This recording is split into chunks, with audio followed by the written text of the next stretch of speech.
Minute সময়, 7 minute পরে এখানে যারা থাকবেন তারা আমার ডিরেক্ট আদেশ ভঙ্গ করছেন এবং এই জনভোগান্তি ক্রিয়েট করছেন, এই মানে পানিশেবল ক্রাইমের আন্ডারে আপনারা জেলে যাবেন। কিছু ম্যানেজমেন্ট আসছে, এমডি এর সাথে এখনো যোগাযোগ করা যায় নাই, এমডি আসলে বাকি ডিসপোজাল দেওয়া হবে। এমডি কে আনার জন্য আইপি অলরেডি চেষ্টা করতেছে, এমডি লোকেশন ট্র্যাক করা হচ্ছে, এমডি কে আনা হবে। আজকে সকালে হোক, আজকে দুপুরে হোক, আজকে রাতে হোক, যখনই হোক। দেখেন একটা জিনিস বোঝেন, যতক্ষণ পর্যন্ত আপনারা একটা সেফ এন্ড সিকিউর একটা এনভায়রনমেন্ট ক্রিয়েট না করবেন, পরিবেশ ক্রিয়েট না করবেন, এমডি কিন্তু মনে মনে ভয়েই থাকবে যে না আমি গেলে কি হবে। উনার একটা সেফটি সিকিউর একটা ঠান্ডা পরিবেশ দিতে হবে যেখানে আলাপ আলোচনা করে একটা ডিসিশন নিবে। ঠিক আছে, ওকে, এটা ছিল আপনাদের দাবি দেওয়ার আপডেট। অলরেডি কিছু মানে অলরেডি নেগোসিয়েশন চলতেছে, নেগোসিয়েশন চলবে, এটা নিয়ে আমাদের কোনো সমস্যা নাই। ফ্যাক্টরিতে ভিতরে শ্রমিক এবং মালিক পার্টির যদি কোনো রকম মানে অমিল থাকে সেটা নেগোসিয়েশনের মাধ্যমে সমাধান হবে।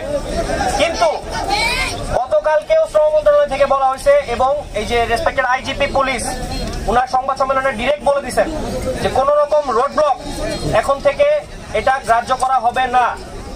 রোড ব্লক জনভোগান্তি একটা পানিশেবল ক্রাইম, এটার জন্য আপনাদেরকে মানে সাজা প্রাপ্ত হতে পারেন আপনারা যে কেউ।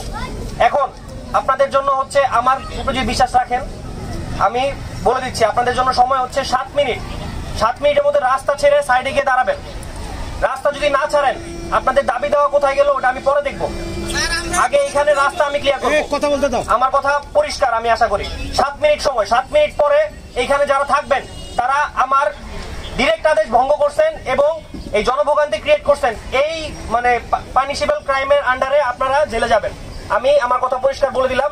7 মিনিট পরে আমি যদি দেখি রাস্তা এখানে ক্লিয়ার এবং আপনার ওইখানে, আমি আইপি পুলিশ আমরা আমাদের একদম সর্বোচ্চ চেষ্টা করবো আপনাদের দাবি দেওয়া যতখানি করা যায় আমরা করে দিয়ে তারপরে এখান থেকে যাবো।